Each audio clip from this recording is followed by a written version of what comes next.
పశ్చిమ గోదావరి జిల్లా యలమంచిలి మండలంలో పలు అభివృద్ధి కార్యక్రమాలకు మంత్రి నిమ్మల రామానాయుడు శ్రీకారం చుట్టారు. 1,17,00,000 రూపాయలతో 4 గ్రామాల్లో రైతులకు పంట కాలువ, గ్రావెల్ రోడ్లకు శంకుస్థాపన చేశారు. ఈ సందర్భంగా మంత్రి మాట్లాడుతూ ఎన్డీఏ కూటమి రైతు ప్రభుత్వంగా పనిచేస్తుందన్నారు. రైతు బిడ్డగా రైతుల కష్టాలు తెలుసన్నారు. అందుకే ప్రతి రైతు పండించిన ధాన్యాన్ని ఇబ్బంది లేకుండా రోడ్డుపైకి తీసుకురావాలని నియోజకవర్గంలో 100 రోడ్లు మంజూరు చేయించినట్లు తెలిపారు. లెవెల్ నుంచి ప్రజల సమస్యల్లో నుంచి పుట్టుకొచ్చినటువంటి వాళ్ళ మేము లీడర్షిప్.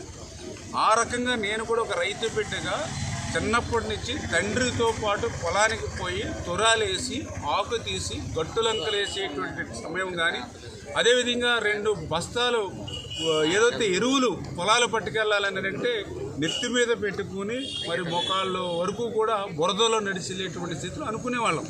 అరే ప్రభుత్వం రైతు ప్రభుత్వం అంటారు, రైతును రక్షించాలంటారు, కనీసం పొలానికి వెళ్ళడానికి రోడ్లు వేయలేకపోతున్నారు ఏంటని అనుకునేవాళ్ళం.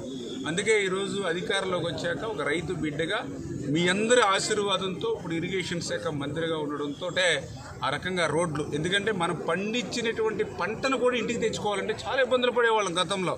ఎందుకంటే సరిగ్గా కోత కోసి నూర్పిడి చేసి కోత వేసే సమయానికి రాత్రికి రాత్రి అకాల వర్షం కురిస్తే వెంటనే